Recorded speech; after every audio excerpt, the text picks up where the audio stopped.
Bueno, pues primero me gustaría saber un poquito de, o sea, de tu infancia, por ejemplo, de tus papás y de cómo los criaron, como, porque, o sea, ¿qué valores les inculcaban tus papás a todos ustedes, a todos sus 8 niños? Bueno, Alonso, soy Elena Romero, la mamá de Alonso Flores. Cuando yo era pequeña, yo vengo de una familia muy grande y soy el último hijo de la familia. Por lo tanto, mis padres fueron casi mis abuelos. Son gente, mi padre era a principios de siglo, mi madre era de 1924 y los principios que, los valores eran muy importantes, era la honestidad, la disciplina. Para mi padre era básico la disciplina, era la disciplina, el orden, el respeto. Esos eran los valores más fuertes: disciplina, orden, respeto y honestidad. Nosotros no podíamos, a veces cuando nos regañaban no podíamos levantar ni siquiera la vista. En esa época era así. A mis hermanos les tocó peor, a mí ya no. Yo ya esa parte me costaba mucho y no, yo era la rebelde de la familia porque yo era otra generación y yo rompí todos los esquemas que venían, con los que ellos venían cuidando o educando a sus hijos. Y bueno, también me gustaría luego volver un poquito a eso, pero antes también, por ejemplo, me gustaría saber como qué les enseñaban en tu escuela, qué te enseñaban cuando ibas en primaria, secundaria. Pues bueno, yo estudié siempre en escuelas públicas. Eh, yo entré directo a la primaria, yo no hice kinder, mis demás hermanos sí, yo no. Porque al ser la más chica y tener tantos hermanos atrás, pues terminas aprendiendo de todo y hice el examen, entré y continué mis estudios. ¿Qué me enseñaban? Pues es que te enseñaban de todo. Obviamente la manera en que enseñan actualmente lo veo de lo que tú has ido transcurriendo en tu primaria, secundaria. Es muy distinto a como nos enseñaban a nosotros. No había tanta apertura, no había esa... a los niños no te dejaban preguntar de todo. No lo dejaban, no lo permitían. El maestro era... Me acuerdo muy bien cuando iba en tercero de primaria, me tocó un maestro que ese sí era hasta de reglazos, te agarraba reglazos, o sea, no le hacías caso y te soltaba el reglazo. O, o él decía una cosa, yo decía otra, porque bueno, nunca fui la más obediente, y me soltaba mis reglazos. Entonces, era una manera de educar, era como la letra con sangre entra casi casi, ¿no? En ese momento. Ya en la secundaria fue distinto. En la secundaria me tocaron maestros excelentes, eh, te daban más apertura, te decían, no puedes permitir que vayan en contra de tu persona. Por ejemplo, en mi época, a mí no me dejaban salir sola, porque además era mujer, y yo venía de una familia de casi puros hermanos, y yo era la más chica, entonces era la más cuidada. Y mi papá viniendo siendo poblano, naciendo en 1910, con ideas muy, muy arraigadas, pues sí nos daban nuestros cuerazos, nuestros cinturonazos ahí. En algún momento algún maestro nos dijo, a ustedes no les puede pegar nadie, ni sus papás. Y si llega a pasar eso, los pueden demandar. Yo les puedo decir cómo. Era un maestro de inglés y él creo que era abogado y entonces nos daba ideas. Entonces ya era una manera distinta, era un mundo diferente, se empezaba a abrir el mundo. Había maestros que querían decidir con quién te juntaras y con quién no, y no, en ese momento decías, yo decido con quién, yo decido qué hago, y no importaba que te dijeran que te iban a bajar la calificación, porque si tú hacías las cosas, no había manera que lo lograran. En la secundaria era como empezar a ver un mundo más abierto, más rebelde.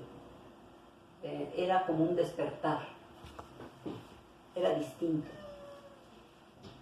Y justamente mencionas que como que contigo fue como un rompimiento a como A los esquemas de esos educación. esquemas arraigados que traían todos tus hermanos. Sí. Entonces, ¿por qué crees que se dio contigo? ¿O qué es lo que crees que hizo que tú diera como que fuera ese rompimiento Yo creo que con fueron- los demás hermanos? Yo creo que fueron varios factores.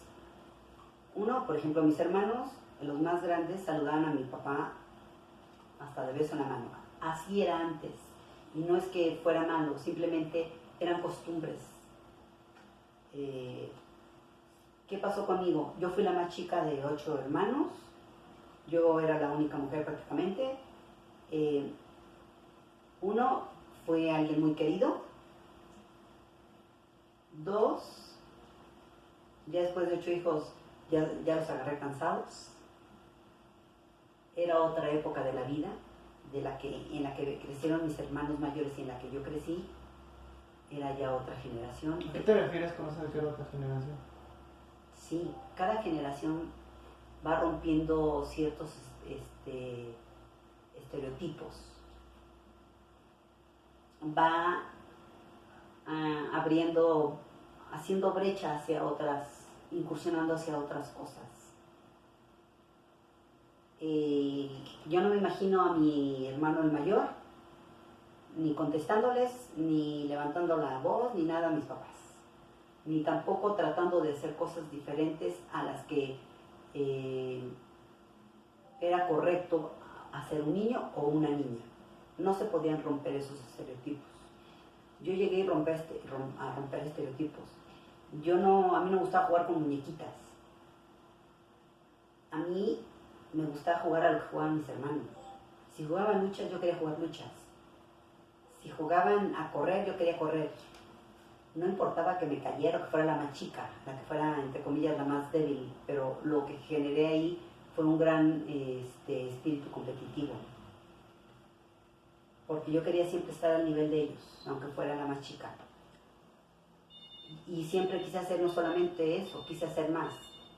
A mí me encantaban los deportes y yo me la pasaba haciendo todo tipo de deportes que se pudiera. Y en mi generación, una mujercita que hiciera eso era pensar, me decían, es que eres muy machorra, así le llamaban. O sea, no era bien visto que una niña hiciera de todo lo que sean los niños, o más. Pero pues así era yo. Y mucho era también porque nací en una familia de puros hombres.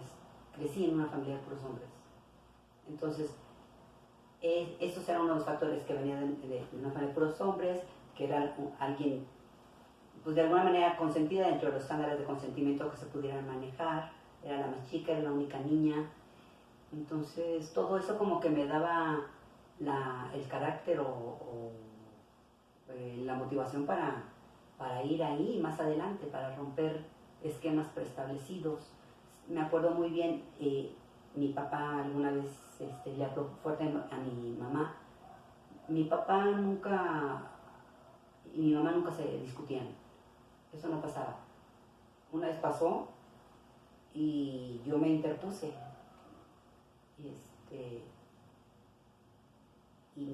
Pues sí me dijeron que me iban a tirar los dientes y yo me volví a meter en ese tipo de cosas. Pero era algo que nadie de mis hermanos hubiera hecho. Y te digo, a pesar de que ellos realmente, yo no recuerdo haberlos visto discutiendo, yo no recuerdo haber crecido donde mi papá estuviera teniendo algún conflicto con mi mamá, no, era muy diferente. Era a lo mejor, mi papá era el proveedor y mi mamá era la ama de casa, mi papá era el dominante y mi mamá era la sumisa. Era como que los roles que se daban en aquella época. No sé si con eso contesto más o menos. Pues se contesta como tú contestes, no hay respuesta correcta. Ok. Correcta. Déjame ver. ¿Siga grabando? Sí, sigue grabando. ¿Alguna otra pregunta? Sí, varias. A ver, vamos. También, o sea, por lo que me contabas, tu familia como que estuvo un poquito involucrada en lo que pasó en el 68. Mis hermanos mayores, los dos mayores, sobre todo el segundo, que era más inquieto, él estaba, según recuerdo, en la prepa 5 cuando pasó lo del 68. Y él, según me comentan, porque ahorita ya no puedo preguntarle porque ya se murió, este, que él era de los que iban a las manifestaciones y estaba en todo el movimiento. A él le tocó vivir eso, a uno de mis hermanos mayores. Antes de contar con él temporalmente, un poquito regresando, también, ¿qué es? O sea, ustedes según yo sí tenían una tele, ¿no? Sí, teníamos una tele. ¿Qué es lo que pasa en la tele? ¿Qué es lo que ustedes veían cuando eran chicos en la tele? Teníamos una tele, era una tele muy, muy simpática. Era una tele grande, era un mueble grande que estaba dividido en dos. Era un mueble que tenía en la parte de abajo un par de bocinas. Era todo de madera, era muy bonito. Y del lado derecho tenía una pantalla grande de televisión. Grande para esa época, grande. Y tenía del lado izquierdo una parte de arriba donde era radio y abajo tenía un tornamesa. Todo eso venía integrado. Era de color latón la parte de la radio donde controlaba el tornamesa. Y la tele era una tele de bulbos y tenía su torreta, ¿qué torreta? No me acuerdo, no era torreta, no recuerdo cómo se llamaba, pero donde le cambiabas sonaba así, cada que cambiabas, era como muy mecánico el asunto. Veíamos el Canal 5, veíamos películas de Tintán, eso me acuerdo mucho, que eran muy buenas, de Tintán. Veíamos Señorita Cometa, veíamos, es que ahí me acuerdo de las películas y de Señorita Cometa en esa televisión en particular, sobre todo de las películas que veíamos cuando no íbamos a clases, estábamos en vacaciones, pasaban como una serie de películas por la mañana más o menos. Entonces nuestros papás, mi mamá nos decía, si arreglan sus cuartos y limpian la casa lo que les toca a cada quien, pueden ver la tele. Así era en aquel entonces. Entonces nos apurábamos temprano, limpiábamos y nos poníamos a ver nuestras películas. La de un cavernícola de Tintán, esa la recuerdo mucho con la vitola. O sea, son pues yo estaba muy chiquita, pero eso es lo que yo recuerdo. Y también, bueno, probablemente, o sea, no sé cómo lo viviste o si te enteraste en el momento después, pero en el 73 ocurrió una crisis en todo el mundo con el petróleo. Estaba muy chiquita. Estabas muy chiquita, estabas en primaria. Estaba en primaria, No sé si recuerdo. tú en algún momento, o sea, cómo la economía en la casa cambió. No hubo forma que hayas notado porque estabas muy chiquita. Estaba muy chiquita y yo lo que recuerdo de la economía de mi casa es que nunca nos faltó nada. No recuerdo que hubiera, que eran otras épocas, no pedíamos ni videojuegos ni cosas de ese estilo que no existían. Simplemente teníamos suficiente para comer, vestir, teníamos nuestra tele y no nos faltaba nada, teníamos tiempo para jugar, jugábamos mucho, comíamos bien, nunca nos faltó nada de comida. Entonces yo no ubico que hubiera habido una crisis, no lo sé. Si pasó, para mí pasó de noche o mis padres no nos dejaron ver eso. Bueno, y ya viviendo un poquito más conforme fuiste creciendo, ya cuando eras como adulta, yo supongo que en algún momento te tocó, no sé si experimentar de primera mano o de segunda mano, o de alguna forma, con los sindicatos de México. No sé, tú cómo me puedes explicar cómo era eso de los sindicatos en tus tiempos. El único contacto que tuve yo con sindicatos como tal y que alucinaba era el de Luz y Fuerza,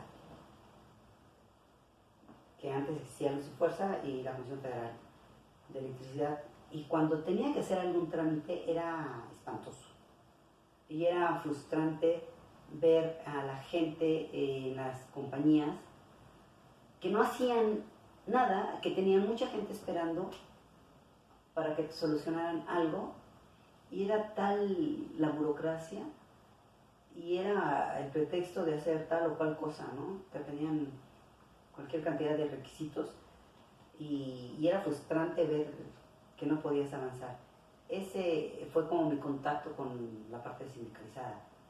Yo nunca trabajé como sindicalizada, y pues no tengo más antecedente en carne, bueno, en experiencia propia.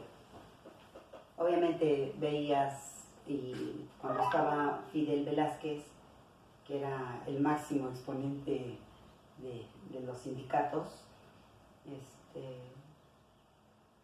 como siempre estaba en todos los mítines políticos, en todo lo que tenía que ver con el gobierno, pero no más allá, en mi experiencia no es muy profunda en ese sentido. Y justamente hablando de la parte del gobierno, pues la entrada de la Madrid y Salinas, pues por lo que entiendo fue un cambio muy radical, más yo creo que un poco más Salinas, por lo que me has platicado, para menos de tu experiencia. Uh-huh. Y entonces me gustaría saber cómo viviste esos cambios que ocurren entre el periodo de la Madrid y de Salinas. Por ejemplo, lo del CAN y todas las crisis y todo lo que haya pasado en ese periodo. Cuando llega Salinas, yo ya estaba trabajando. En esa época, yo insisto, Salinas es un genio, es una mente brillante, que si hubiese usado ese talento en beneficio del pueblo de México, estaríamos quizá en otro lado. Lo usó, pero en beneficio propio. No, durante el sexenio de Salinas, nosotros nos sentíamos, y con lo del Telecán, nos sentíamos que éramos que éramos ciudadanos del primer mundo. Ya nos sentíamos en otro estrato social, ¿no? Y porque todo estaba como muy controlado, como que todo lo veías bien, y finalmente lo que no estaba bien, sino que todo estaba tendiendo de hilitos, con un peso sobrevaluado, y que en cuanto le entrega el poder al siguiente presidente, pues se cae el teatro, ¿no? Se rompen los hilos, y entonces esto se vuelve un caos, viene una crisis. A mí me tocó esa crisis en el sentido de que yo trabajaba en una empresa de tecnologías de información, como proveedor de tecnologías de información, y lo que sucedió fue que llegó un momento, porque no era tan grande la empresa, llegó un momento en que ya no nos podían pagar, ya no había dinero para que nos pagaran, y ni nos dejaban de pagar en las quincenas. Una, dos, o de repente llegaba el dinero y de repente otra vez no llegaba. Empezó a haber problemas económicos. Ahí sí es cuando lo sentí de manera más cercana.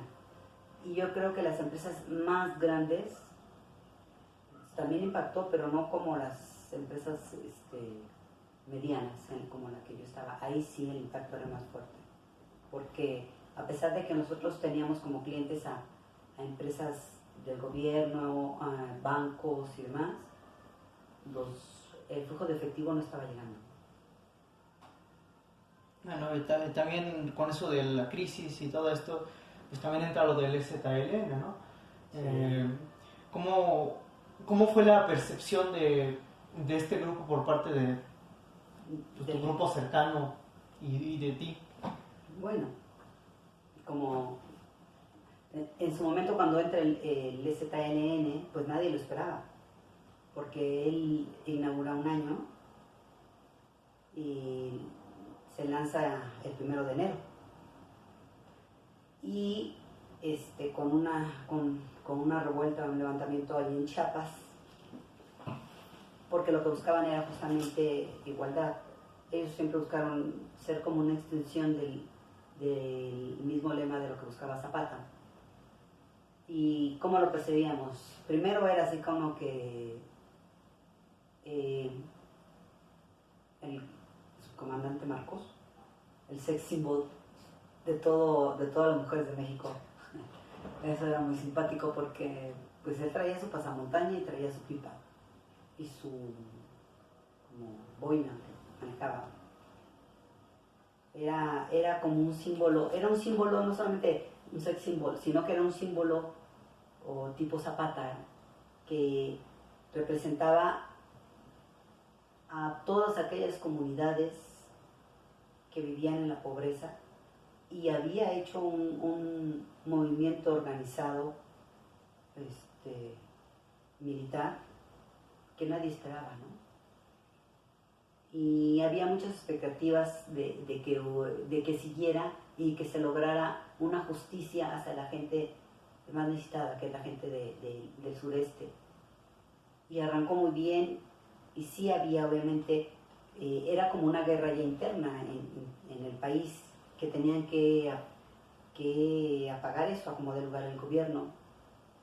Y hicieron lo que tenían que hacer el gobierno para irlo apagando poco a poco. Se apagó. Lo que tristemente siento que no cumplió su objetivo. Fue como algo que nadie esperó, fue algo fuerte, impactante, pero que se fue apagando poco a poco, y la gente sigue igual. No se logró el objetivo. Después ya resultó que bueno, desde siempre parece que sabían quién era el comandante Marcos, que era señor Guillén, y ya después él se regresó a vivir a la ciudad y no continuó el movimiento, y no porque debería o porque uno quisiera que hubiera una lucha interna en el país, sino que realmente lo que uno esperaba es que ese levantamiento que hubiera tenido un resultado mejor hacia el pueblo que lo necesitaba más pobre, al pueblo de Chiapas y toda la zona del sureste, y no lo hubo. Eso fue como que la visión general.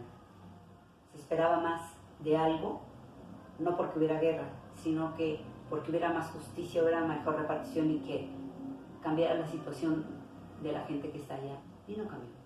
Y bueno, también porque vamos a regresar un poco en el tiempo, pero antes de regresar, además de la crisis que viviste en el 94 y todo eso del trabajo, ¿viviste alguna otra crisis en tu vida que tú ubiques o realmente no?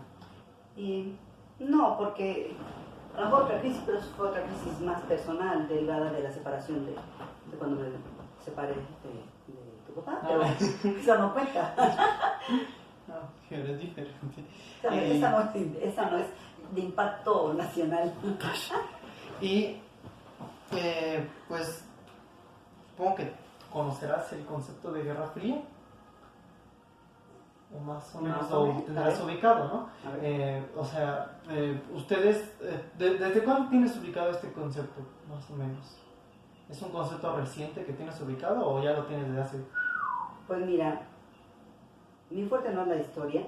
No, pero es lo que tú sabes. Pues no sé, no te puedo decir ahí tanto de la Guerra Fría. Pero en algún... ¿Tú sabías de la Guerra Fría cuando eras pequeña? ¿En tu adolescencia, no? ¿O en ningún momento supiste nada de eso? No, cuando yo era pequeña no. No, yo vivía jugando. Y cuando fuiste adolescente, cuando fuiste adulto, más o menos fue hasta que fuiste adulto cuando supongo que te familiarizaste con él. Exactamente, ya cuando seas adulto empiezas a familiarizarte con otras realidades del mundo.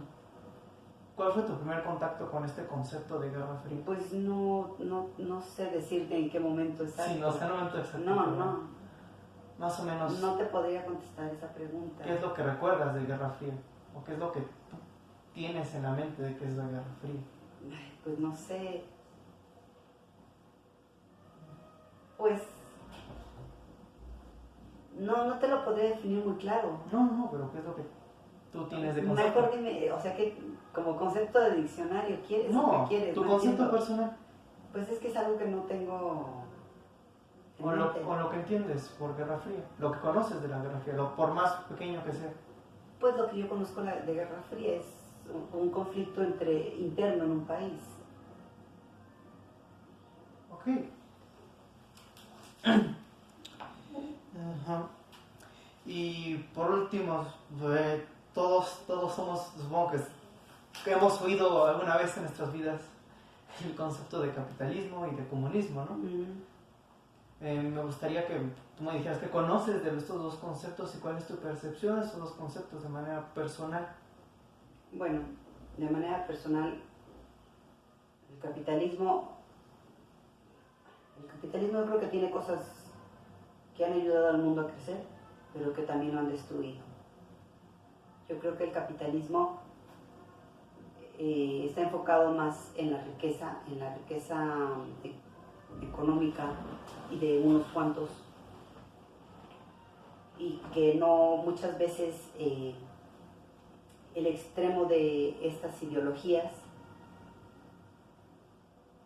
aplasta a los pueblos y a la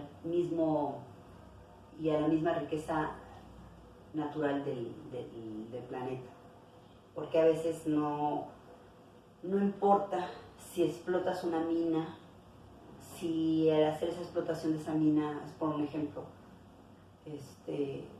dañas todos los ríos que están alrededor o toda una comunidad se ve afectada por tener esa riqueza. Entonces, a veces esos extremos dañan lejos de construir.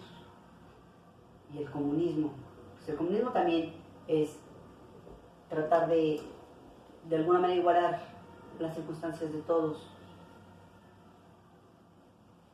Yo creo que tampoco es sano, ninguno es sano, porque es como decir, es que aquella persona que trabajó más o por circunstancias X tiene un mayor poder adquisitivo o una riqueza, entonces esa persona la tachan en el comunismo y lo que quieren es bajemos, que todos estén en el mismo nivel. ¿Cuál es el nivel adecuado? Depende de cada país. Si un país, llamemos Cuba, que ahí sí me tocó verlo, todos están iguales de jodidos. Pero, ¿qué pasó en su momento? Eso no era siempre. Antes de Castro había unas casas y había mucha riqueza. Y la gente tuvo que salir porque les empezaron a quitar todo. Entonces empezó a salir, se empezaron a exiliar a otros países para poder conservar algo y no vivir como todo el mundo tendría que estar parejito. Tiene cosas muy buenas en el sentido de que toda la gente tiene el mismo nivel de educación. Se trata de que coman. Todos, no hay alguien que no coma. Todos comen. Mal, pero comen. Pero todos están en el mismo nivel. Y yo creo que estos sistemas deben de tener una base muy pensada, muy estudiada si tú quieres. Pero de alguna manera se vuelven muy extremos. Porque ni el capitalismo es bueno al 100, ni tampoco el comunismo.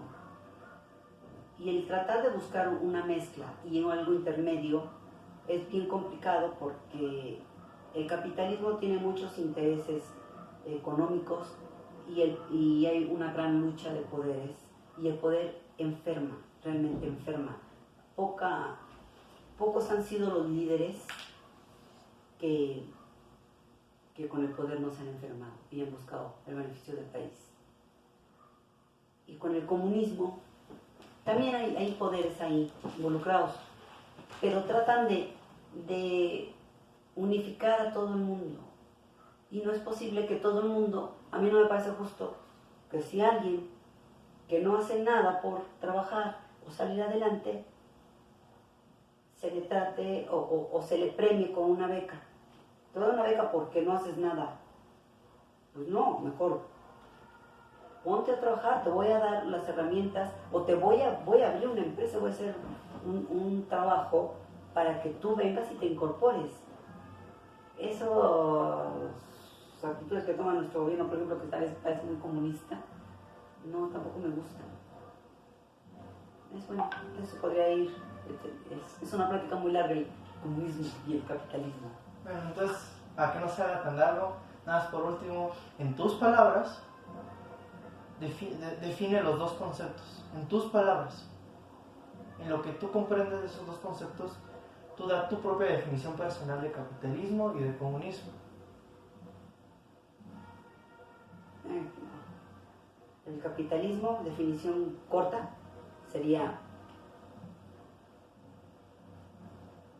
la búsqueda de la riqueza sin importar sobre quién tengas que pasar. Y el comunismo es tratar de unificar o de igualar derechos para toda la población, pero no me quedan claras las obligaciones ahí de cómo quedaría, ¿no? Como es, a todos les damos lo mismo, ¿y qué tienen que dar los demás? Porque no solamente es dame, tienes que dar. Para que haya un equilibrio tiene que ser, tú me das, yo te doy, porque si no, entonces ahí vienen los desequilibrios y no funciona ninguno de los sistemas. Bueno, pues muchas gracias.